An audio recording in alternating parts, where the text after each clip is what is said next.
Good morning, everybody. Welcome to Medical Grand Rounds. And so I'm going to hand it over to Evangelos Mikolakis to introduce this round series and today's speaker. Thank you, Narmin.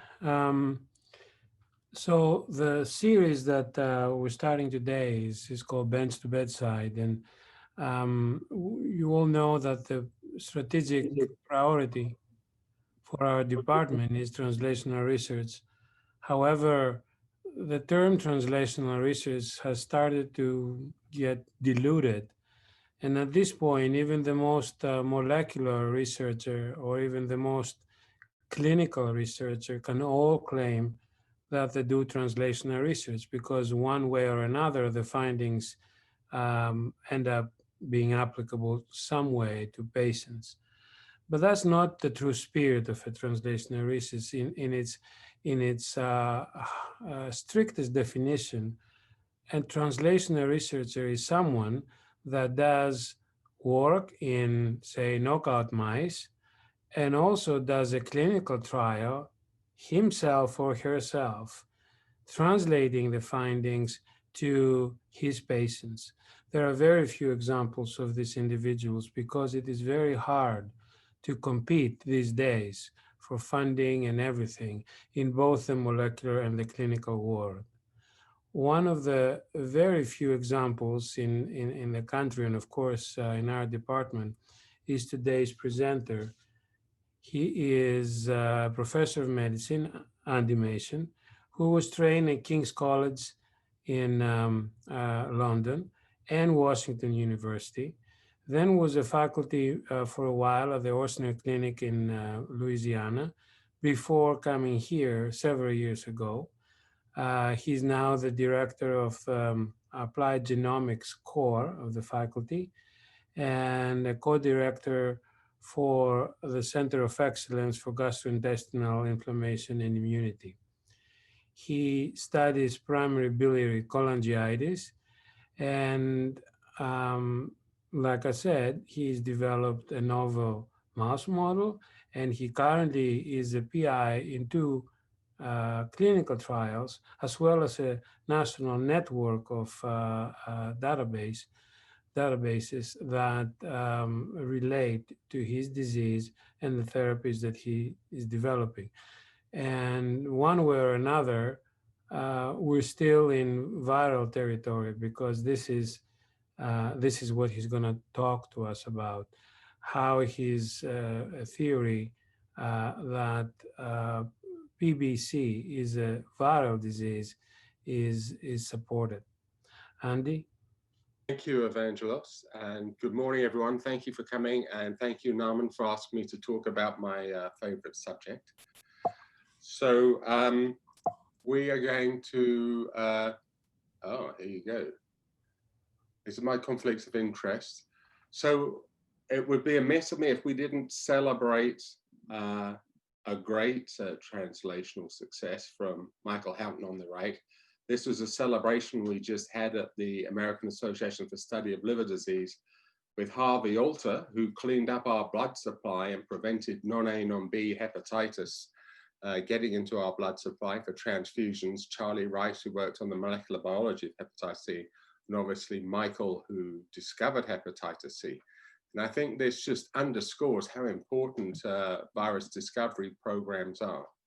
They are high risk, high reward.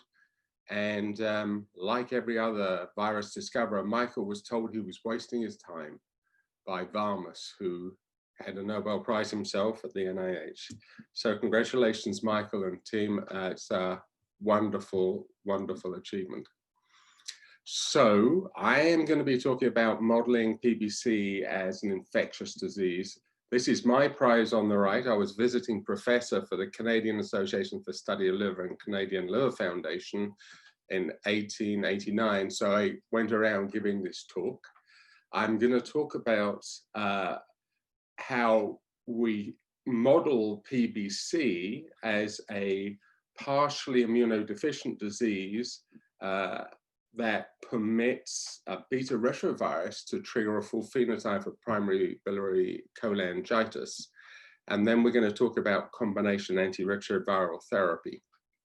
So I'm going to go through this in a whirlwind. If there's anything you don't understand, please contact me after. So this is a rare disease.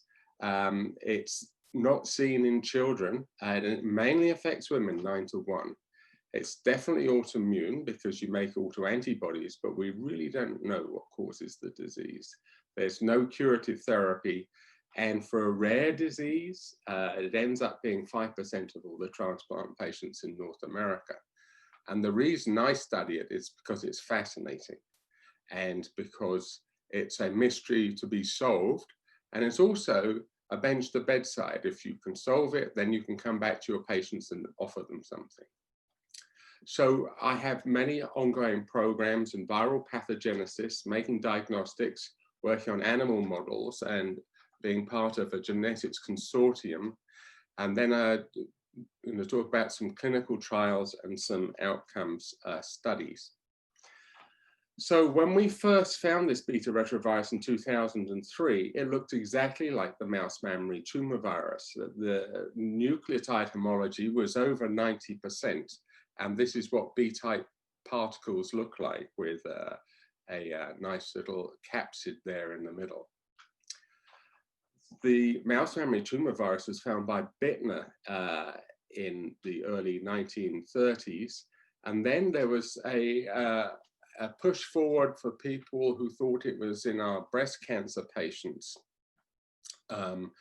And that became highly contentious because it was difficult to find the virus in humans. It was found to encode a viral superantigen, which we'll come back to. And then there's been a group who have been trying to characterize this virus in breast cancer patients, and they call this the human mammary tumor virus. And then we found this in primary biliary cholangitis in 2003. Now, one of the really interesting things is it immediately answers specific questions we have about disease, because this is a female virus. The virus has got these estrogen progestin response elements in the long terminal repeat. And so during pregnancy, the virus grows in the breast milk, and then the mother infects the pups with breast milk, and then they get infected at birth, and the virus spreads around by a superantigen. But this would help explain some of the epidemiology of PBC, and as much as it's mainly women and not seen in children, because once you get to puberty, that's when you start expressing female hormones, which can turn on the virus. So we'll do a quick case history of our what we call extreme phenotype. My patients usually turn up age 40 to 50. This young girl actually had an abnormal liver test age 16, and she was confirmed to have PBC by biopsy, presence of anti-mitochondrial antibodies and cholestasis. You need 2 out of 3 of those to make the diagnosis. And she also had Sjogren's syndrome and rheumatoid arthritis. And you can see here, this is a bile duct that's just being chewed away by inflammation in a poorly formed granuloma.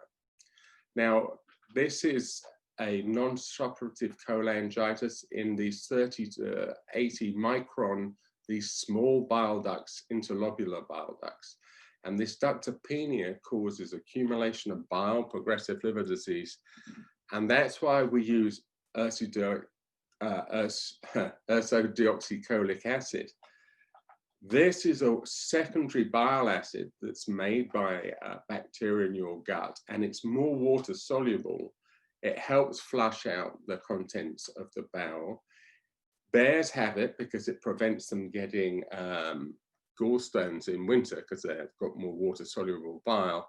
And with PBC patients, it makes the bile less acidic, and it protects the bile ducts. So we also know she's got a family history of disease. Her mother had a transplant when 3 years after the patient was diagnosed, and her maternal grandmother and great-grandmother also had cirrhosis of unclear etiology, and this plays into the known genetic association of the disease.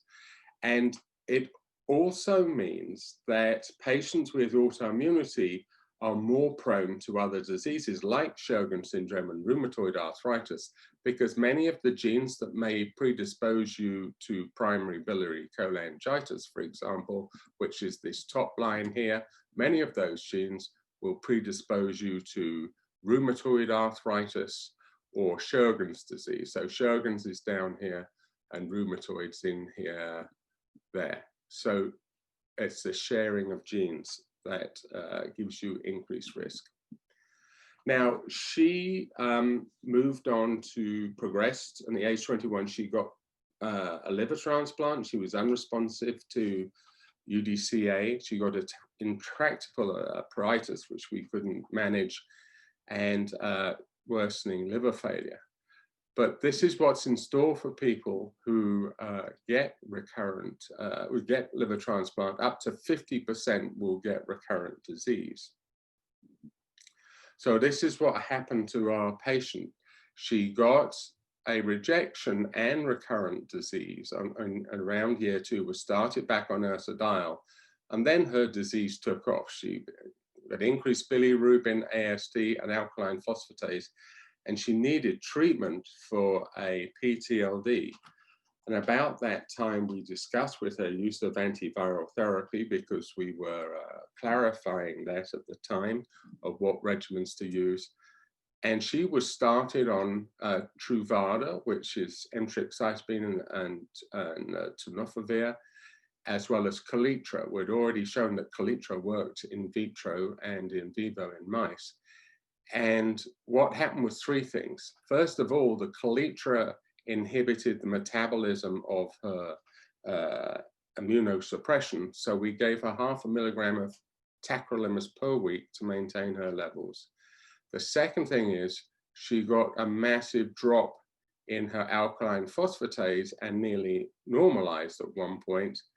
And the third thing is she developed this hepatitis, which is probably a drug hepatitis, and that was difficult to manage, but that spontaneously resolved. So she continued along this treatment, but because of her sensory neuropathy, she found it difficult to continue with her medications and then came off. But the other important thing was she, as well as having improvement in biochemistry, she had resolved cholangitis. So here on the left, you can see there was a bile duct in there, which was just being chewed up by the immune response. And here you can see a bile duct, which is fairly free of inflammation. So we managed to get rid of her cholangitis as well, but she still had a degree of ductopenia. So how do we jump this divide from the bench to bedside? And we have to have an interest, excitement in the program to do so. And the most important thing right up front was the viral pathogenesis, because we were able to show the virus stimulated a phenotype of PBC. So as you know, patients with PBC, they make anti-mitochondrial antibodies to these oxoacid dehydrogenase proteins that are in the inner mitochondrial membrane. Now, for some reason, in patients with PBC, they are on the cell surface. So here's a bile duct you can see, whereas you just see individual mitochondria in a sclerosing cholangitis patient. And this is what it looks like in cell culture. These mitochondrial proteins are on the cell surface, but in PSC, they're outside the cell. So we could immediately see in our PBC patients, here's a lymph node, here's the virus protein, and here is the mitochondrial protein. So we could show the viruses in the same cells that have this mitochondrial phenotype. And not only that, we could get our lymph nodes, homogenize them at time of transplant from around the liver, put them onto biliary epithelial cells, and they would adopt this phenotype with aberrant mitochondrial proteins in cells expressing the virus, whereas control lymph nodes did not, and control viruses did not. We actually used pure viruses, and we could block this with the radiation to show there's something living. So if you will, this was actually showing Koch's postulates in vitro. And as this is a mouse virus. Very soon in the early 2000s, we saw a ton of mice that just developed anti-mitochondrial antibodies, and they called these mice spontaneous autoimmune biliary disease mice. And if you look at this one, this is the IL-2 receptor knockout. You can see in the spleen, they've got a ton of viral proteins, and they're in cells expressing the anti-mitochondrial antibodies. And this mouse, the NODC3C4, they changed a couple of chromosomes to prevent it getting diabetes, but it got autoimmune biliary disease instead. And you can see the mouse mammary tumor virus proteins in the biliary epithelium along with the mitochondrial phenotype. So this was the mouse we used, and to try different combination antiretroviral regimens. And we found this one to be the best one, the one with tenofovir and trixcytobine and lopinavir. And here you can see that that combination reduces the cholangitis to nothing and reduces the other Ishak score to minimum. So this combination antiretroviral therapy worked to ameliorate the cholangitis in mice. Now, it became apparent that there was just too many mice developing these anti-mitochondrial antibodies. And to me, it's obvious. A lot of mice carry this mouse mammary tumor virus, and they make anti-mitochondrial antibodies because of it, but not all of them get cholangitis. In fact, very many of them don't. Now, what's happening here with the autoimmunity? Well, we know that that as you lose your lymphocytes, you're more likely to develop autoimmunity, because lymphopenia causes autoimmunity, and lymphopenia is associated with many of our autoimmune disease. And we also know that superantigen may cause autoimmunity because you get non-specific proliferation of cells. And in patients with HIV, once their CD4 levels fall, they start to make a ton of autoantibodies. And in this case, it's because the virus takes up proteins in the cell surface as it buds. So we check to see if the human beta-retrovirus would take out the mitochondrial proteins when it buds. And this was a study done by Anna Hitamajuri when she was in my lab.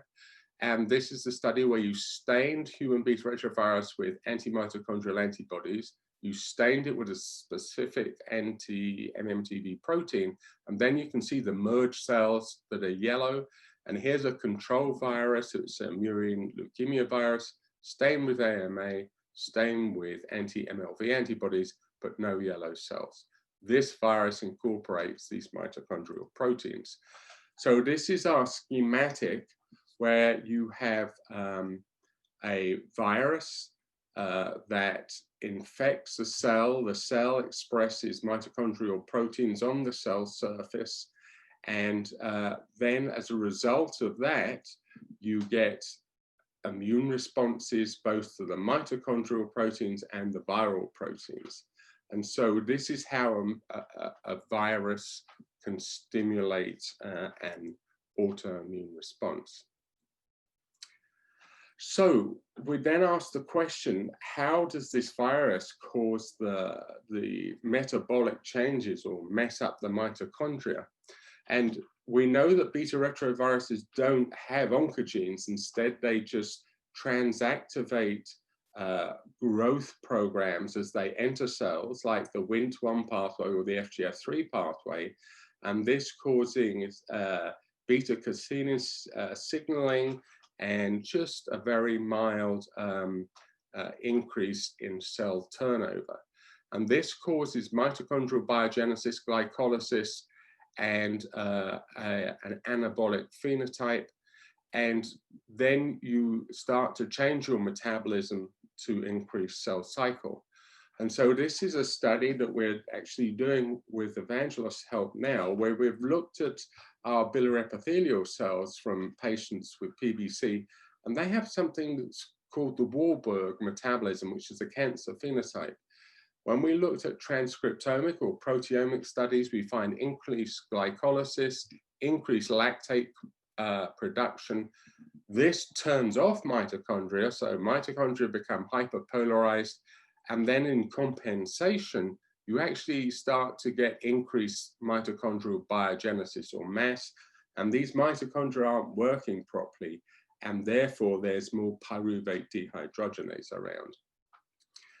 And so this problem isn't just restricted to bile ducts. We already know that people with PBC, when they exercise, they have increased buildup of lactic acid and can't clear it from their muscles.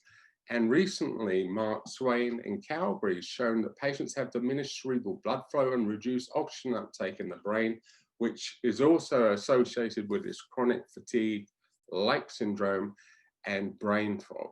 So this helps explain how you get these symptoms from a disseminated disease that's not just in the liver. So we've just been through how the virus alters the metabolism, triggers the mitochondrial phenotype to cause loss of tolerance to self, and this may be how patients get disease with fatigue. So moving on to animal models, people have said, well, this is an autoimmune disease because when you take your lymphocytes out of this NOD mouse we've been working on, and you put splenocytes into a radiated NOD mouse, you're going to get autoimmune biliary disease. So it means these splenocytes cause autoimmunity in this mouse and give you autoimmune disease. If you radiate the mouse and you give no splenocytes or splenocytes from another mouse, you get no disease. So obviously this is an autoimmune disease. So we've got this mouse and we've done the same thing. Instead, we give one of them no treatment, and then the other one, we give combination antiretroviral therapy that we already know works on this mouse model. Then there's a no splenocyte transfer, and we give either no combination antiretroviral therapy or antiretroviral therapy. And you can see here that the mice getting the splenocytes with placebo, they get autoimmune biliary disease with inflammation. But if we block those splenocytes with combination antiretroviral therapy, they get the same amount of inflammation as the placebo mice. They get diminished mouse mammary tumor viral load, which corresponds to the lack of inflammation, and at the same time they get diminished IL-12 levels. So this tells us that it's not the transfer of autoimmunity causing the disease, it's the transfer of mice.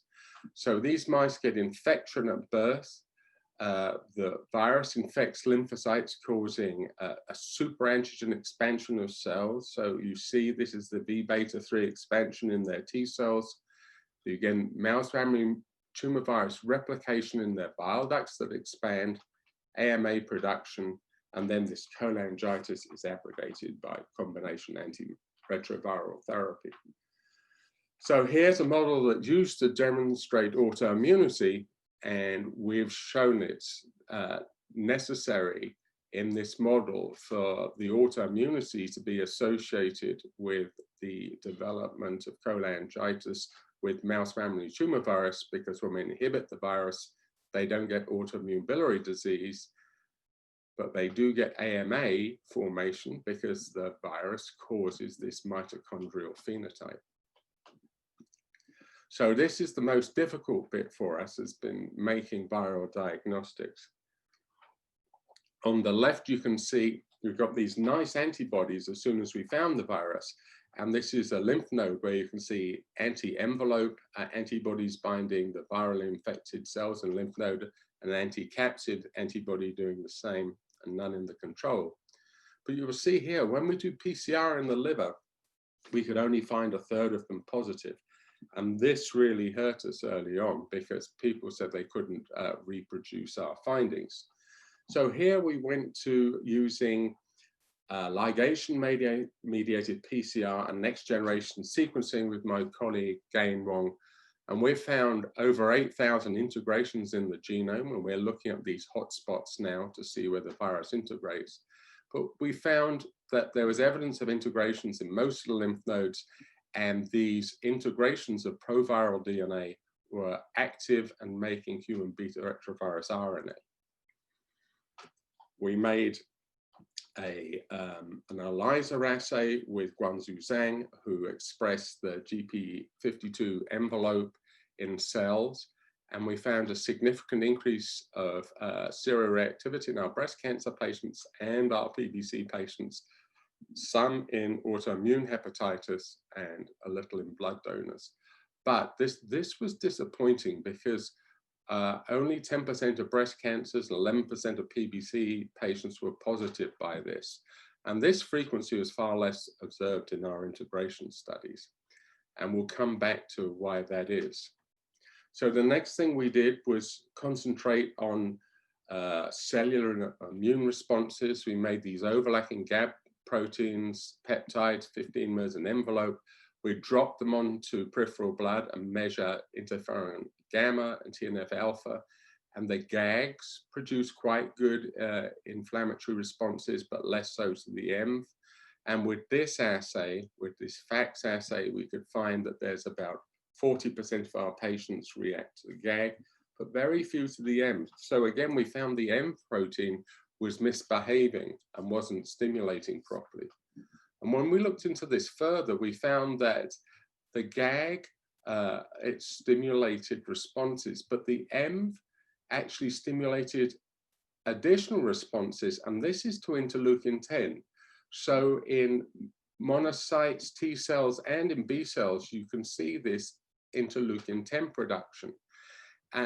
Others have published in Science that when mice take mouse mammary tumor virus, it binds LPS, which stimulates TLR4 and TLR7, which sets off a cascade of IL-6, IL-10, and the IL-10 turns off these antiviral immune responses. IL-10 is a suppressive cytokine that blocks immune responses. But we already knew that these retroviruses and other viruses like Ebola as well carry what we call immunosuppressive domains that block IL-10 production. And so what we did was we got overlapping peptides to the envelope, dropped them on individual healthy lymphocytes in mice, splenocytes in this case, and we found two peptides, 64 and 81, that stimulated IL-10 production. By mutagenesis, we could show that we could alter the peptide and then it didn't make so much IL-10, which is here.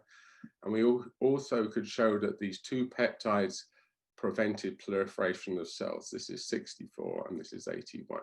So whereas GAG proteins and peptides or the transmembrane without 64 and 81 didn't affect cellular division. So we were faced with having to take these peptides out that blocked immune responses. And in the end, we decided to do a complete mapping of all the GAG and EMV peptides and choose the ones that cause the most stimulation in intrahepatic lymph nodes.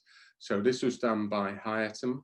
He found a group of 23 peptides that stimulated interferon gamma in intrahepatic lymphocytes, made a pool, and then went back and looked to see how patients did. And he found that this peptide pool worked very well to stimulate intrahepatic lymphocytes to make interferon gamma. And then we've used that to make a diagnostic. But one of the other things, if I go back, is this is the PDC-E2 pool here. And what we find is that human beta-retrovirus peptides in peripheral blood stimulate the same amount of cells as hepatitis C peptides do in patients with chronic hepatitis C. And in the liver, they stimulate about 1.5 log-fold more, and same as you see with hepatitis C. But with these autoimmune responses, they're far less. So this tells me, in my view, which is biased, that the viral responses are more than the autoimmune responses. So this is how we've made our interferon assays. So these interferon assays we use like for finding TB or inflammation in CMV. You have a tube with nothing in, a tube with betaretrovirus peptides, and a tube without. And then you take the stimulation of interferon gamma is here, you take away the background nil tube, and in the red you see response to the virus with interferon gamma production. And we knew some of these patients had senescent cells with that have got checkpoint inhibitors on them. So we've used an anti-checkpoint inhibitor as well in the assay.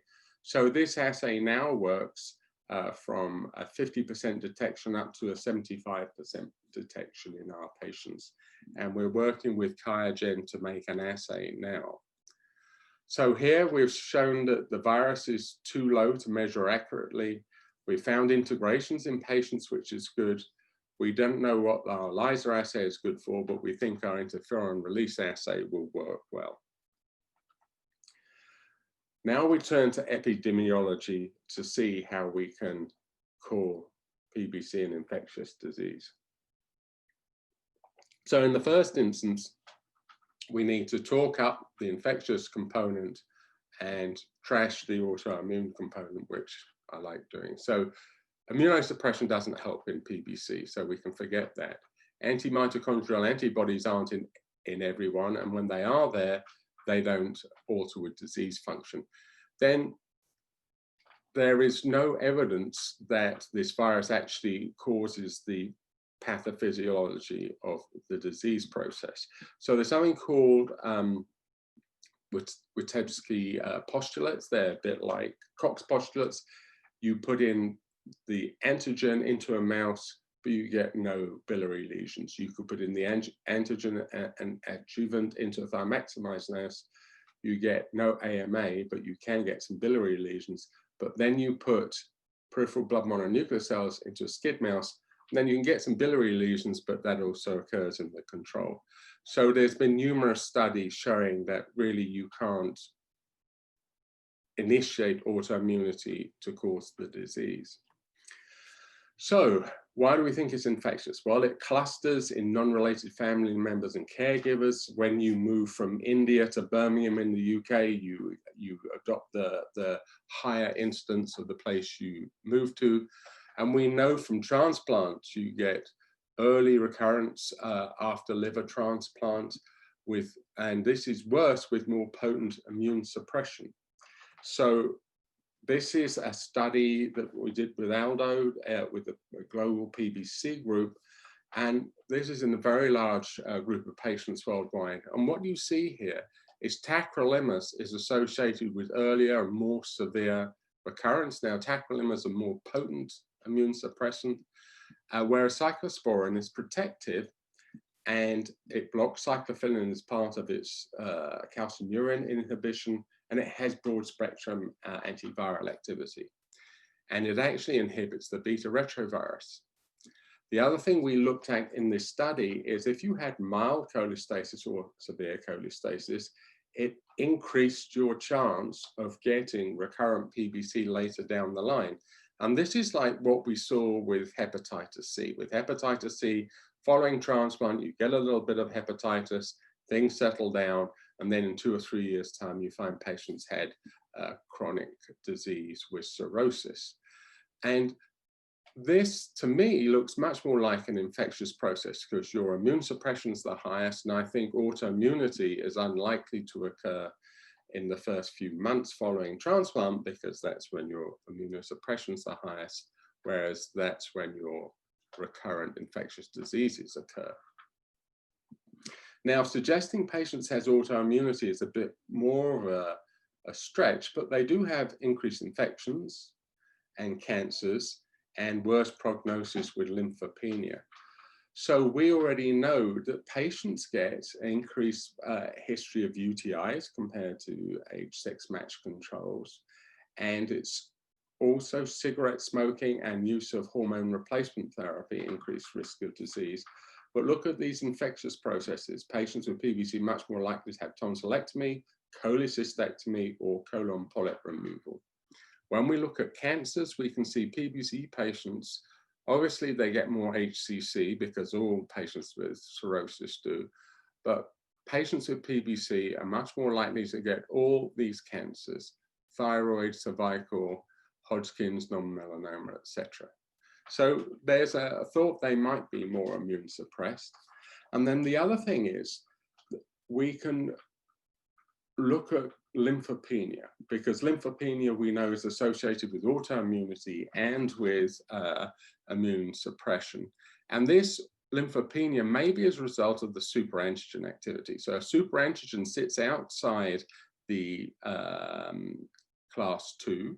It binds the TCR V beta aspect of the CD4 cells, and it stimulates cell division.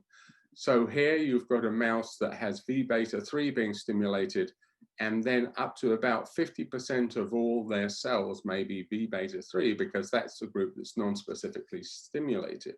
So these are the cells that may be autoimmune, but they're certainly activated. And because there's no secondary signal, these cells may go on and die. Now, that's actually used to diagnose MMTV in mice. And so we've looked in patients, and what we see is high CD4 to CD8 ratios. So the hypothesis is here, these are the patients that are developing a superantigen effect. This CD4, CD8 is also associated with lymphopenia. So if you have a high neutrophil to lymphocyte ratio, which is associated with a high CD4, CD8, patients that have this superantigen effect also have more lymphopenia.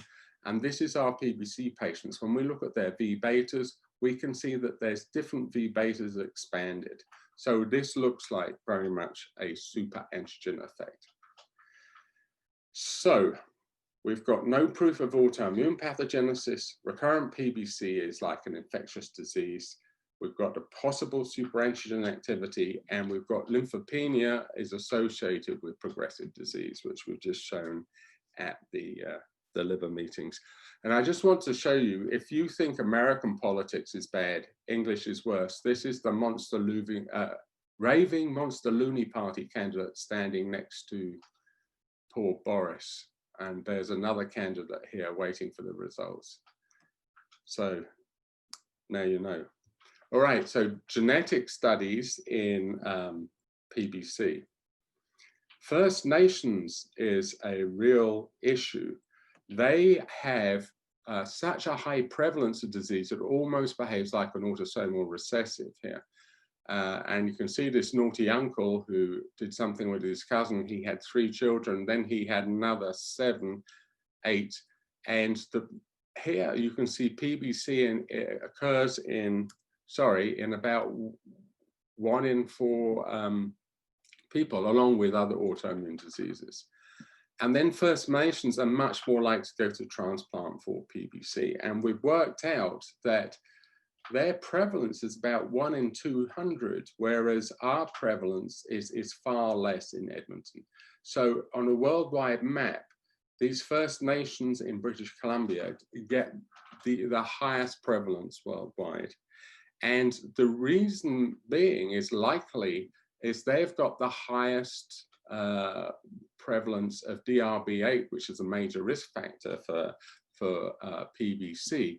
Whereas we've almost lost DRB8 in Europe. The mixed allelic frequency is around 2%, but it came out of Africa here into Europe. It's been lost in Europe. It went to Asia, and then it went over the Bering Straits about 10,000 years ago. And then we see all these Aboriginal North and South Americans have very high levels of this risk factor for PBC. So This may be one reason why PBC is, the prevalence is high in our First Nations. So when the Europeans came over, they caused this disease. Now, immunodeficiency. We've known immunodeficiency as linked to chronic active hepatitis and to PBC for a long time now. These are complement levels, and PBC patients do have long-known complement levels. With our genome-wide association studies, we find that IL-12 axis is affected. So everything on the left in red is an IL-12 axis, but we don't know whether it's overactive or deficient. Now, in Chinese PBC patient, it's definitely deficient, and we've got some data now looking at quantitative traits that confirms that.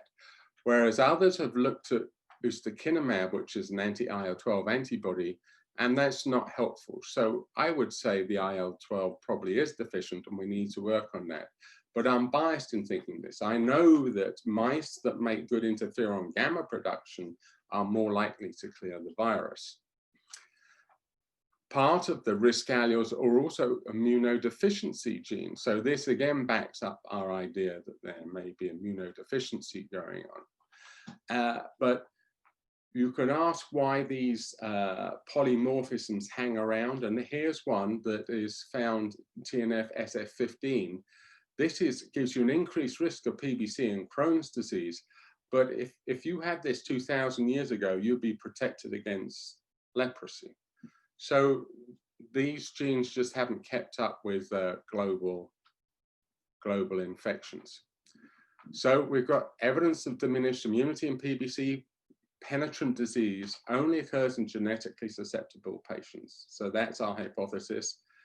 We need to characterize further genes, candidate genes, but animal studies clearly suggest you need a good gamma interferon response to treat the virus. So now we're on the home straight, randomized controlled trials. This is the one that we did in 2008. And we actually showed a significant reduction in alkaline phosphatase using AZT and 3TC. And this is our controls, our placebos. But our endpoints weren't reduction in alkaline phosphatase, which is used now. So if I'd used the endpoints that we use now in all these new studies for FXR agonists, maybe that could have been positive. This is just a case report from another group who found a patient with HIV and human beta-retrovirus responded to Kaletra and Truvada and then normalized their liver test. So that was published in The Lancet 2011, killing two birds with one stone. And this is our experience with Truvada and Kaletra. It was unfortunate. So we actually saw a nice drop in alkaline phosphatase and a drop in virus load, which was significant. But you can see here, 2/3 of the patients just came off the Kaletra. They couldn't tolerate it. And this set up a comparison group that was accidental, if you will. So the group that just went on to Truvada on their own, their levels of ALK-Phos went back to close to historical controls, but the patients that stayed on Truvada and Kaletra, they got sustained reduction in ALK-Phos, which is very nice. And they also continue to drop their HBRV virus load. So this is sort of like a proof of principle that combination antiretroviral therapy worked. And here's one of the patients. They were given Truvada and Kaletra, and ALK-Phos was at 300, and over the year, 1.5, 2 years, it returned to normal. Here's normal at 15 months. This patient also got a hepatitis on starting the medication, but that resolved after about 6 to 9 months. Their bilirubin normalized, and the viral load became undetectable at one point, but it's very difficult to measure this viral load. So we've moved on from that regimen because Kaletra can't be used with PBC patients. We're actually using raltegravir now. This is a transplant patient who got recurrent disease, was actually treated with steroids as well to get rid of their hepatitis. And so we started them raltegravir and TAF, the other form of tenofovir that's non-renotoxic. And so here you can see they had a lot of cholangitis at this point in biopsy 4. And then after 1 year, the cholangitis had gone from their biopsy, their liver tests had normalized. But sadly, they actually got some progressive disease. She stopped taking her treatment now. But I think by that point, she was almost cirrhotic. She's off treatment, but she did have a good cholangitis response. So the parallels with HIV are clearly there. You've got a virus with HIV that causes lymphopenia and messes up antigen presentation, and it causes autoimmune phenomena. And, you know, way back when we were treating these patients with steroids, with autoimmune thrombocytopenic purpura, now we're using antiretroviral therapy and that works. So this is our model. We've got our autoimmune model is patients have an overactive immune system and you want to try and block it. That doesn't work. Infectious disease model says they're genetically susceptible to virus, give them antiretrovirals, and they will respond. And same with the mice. You know, when you give mice antiretrovirals, they respond. And this virus comes out of the genome because all these mice here, these are immune suppressed mice. So this is our model. If you have immune suppression specifically for the virus or immune suppression anyway, you're more likely to get this disease. So that's how we see disease now. And we are continuing with our studies. We're going to make our diagnostic quantigene assay, and we've got the raltegravir and Truvada study ongoing. And with that, I'd like to thank everyone who's helped me. Certainly Aldo, who just published in Gastroenterology, a great study. Lenora, who's been the backbone of our CART studies, and my colleagues in the CANAL, the Network for Autoimmune Liver Disease, and all my lab members and collaborators. So with that, I'll stop and I will thank you. Thank you, Andy. That was a great talk. Please use the question chat for any questions for Andy, or if you would like to speak, just say so, and Andrea would unmute you. We have a question from Peter Senior. His question is there a potential for a vaccine? And is there a relevance of hygiene hypothesis, which increases type 1 diabetes? I'm just reading verbatim. That's Peter, thank you. That's I nearly put the hygiene hypothesis in, but I didn't have enough time, as you can tell by all the slides. So first of all, vaccine, I would hope. We know how to make the vaccine now. We're going to take out those immunosuppressive domains, and that's possibly why some vaccines don't work. When we inject that full-length envelope into mice, they don't make very good antibodies. You take out those immunosuppressive domains, and they do. So I hope we can get a vaccine that would work. I think people who are worried about breast cancer would like that. As for the hygiene hypothesis, I agree with it to a degree. So in other words, this is called heterogeneous T-cell immunity. So if you've seen another retrovirus that looks similar, you know, the GAG proteins look similar, if you've seen that, then you're more likely to get rid of another retrovirus. And this is what we're discussing now with COVID. So we're saying maybe people that have seen 2 or 3 beta coronaviruses, they already have T cell responses to beta coronaviruses, and therefore they manage better with the COVID SARS-2. So I definitely think that's a thing. I think the hygiene hypothesis is slightly overblown, only because, you know, some diseases come up and then they wax and wane. And I actually think all of those autoimmune diseases, they're all infectious, but we haven't found the infectious agents yet. So that would be my answer. So just to extend that a little bit, that means that it is possible that the viral hypothesis is true, but not that specific virus. There could be other viruses, because as soon as you have a specific immune response downstream, it could be the same. Yeah. So it's probably undiscovered viruses, you think, or some of the other ones are suspicious?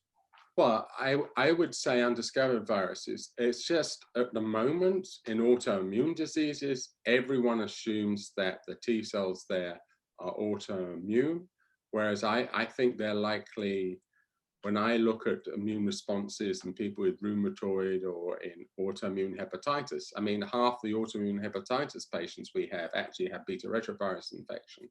So, but undoubtedly there'll be, I suspect there are many viruses that are implicated in inflammatory bowel disease, for example, or with diabetes. I mean, our virus is linked with diabetes in the mouse models, and we actually find a higher prevalence in type 1 diabetes patients. So that's another area we may be interested in. We're also interested in looking at Parkinson's disease, because they have mitochondrial dysfunction and autoimmunity. And I think this is an autoimmune virus. So it's worth looking at these diseases to see whether there's beta-retroviruses or other viruses. And in pulmonary hypertension, as you know, as you mentioned, we're working with that intriguing hypothesis that they relate, because the PDC is central for the disease. What you do in pulmonary hypertension is try to find what makes the pulmonary circulation so vulnerable. In other words, you get a almost systemic disease, but you only get the problem in the pulmonary vasculature. And we had proposed that there are mitochondrial or metabolic differences that separate it from other vasculatures in the body, where you don't get they don't get affected in pulmonary hypertension.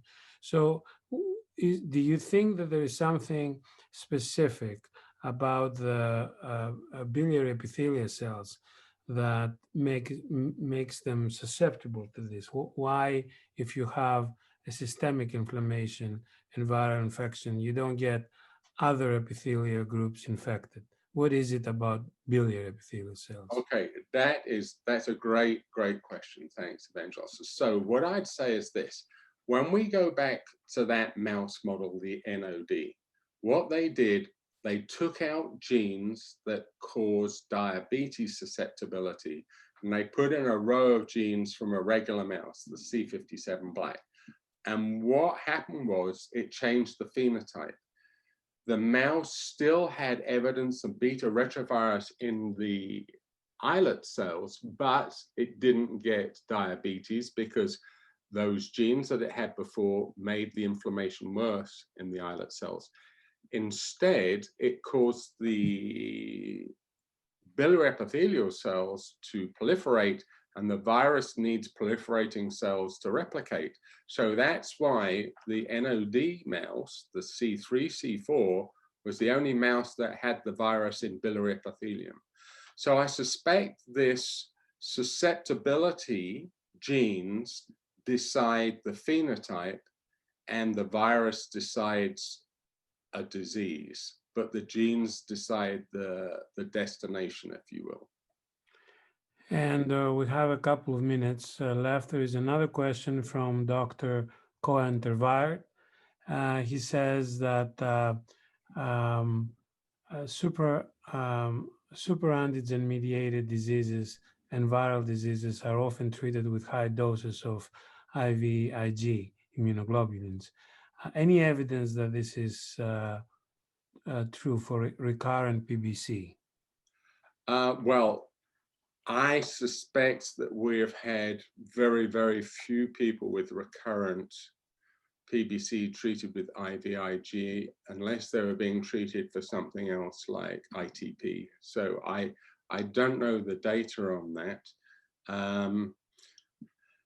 We are seeing a lot of evidence of superantigen activity now in other diseases, such as inflammatory bowel disease and sclerosing cholangitis, because we're looking for it. And the superantigen activity is very different from what you see with a bacterial superantigen activity, which causes this fulminating disease and severe skin rash and desquamation. With the viruses, it's less of a, it causes less of a cytokine storm, if you will. And when we find this, we will be able to qualify it better. I suspect it's only the M part of the superantigen response that's important with loss of lymphocytes. We've definitely shown in patients with PBC, if they're lymphopenic at the beginning of the disease process and have lost too many lymphocytes, they will go on to get chronic disease and need the transplantation. Okay, I think these were the questions, but in closing, I would like you to make a very quick comment, just in case there are any learners in the audience or young faculty. So to stay competitive in both the molecular biology side and the clinical research is very difficult. What is your approach or your secret? Is it time management? Is it passion? Is it sacrificing your personal free time? Do you have a sentence on how do you fight in both fight both wars or be competitive in both camps? I would honestly say that it is a lot of fun with what we do. And if you're not enjoying what you do, then you don't stay up late at night writing manuscripts or talks or doing stuff like that. So the most important thing to me is to enjoy your work. The other thing I'd say to young people is stay a trainee as long as possible. While you're a trainee, sure, you're not earning that much money, but most of us who become physician scientists, the longer we're trainees, the longer we are exposed to different ideas and different ways of doing things. And then when you become you open your own lab, you have the confidence just to start using new techniques and run in lots of different directions because you've seen a ton of other people doing it. So I would say it's the joy of what you're doing and set yourself up for success, not for a failure. Thank you very much, Andy. It was a great talk. Thank you. Bye-bye all. Thanks, Evangelos.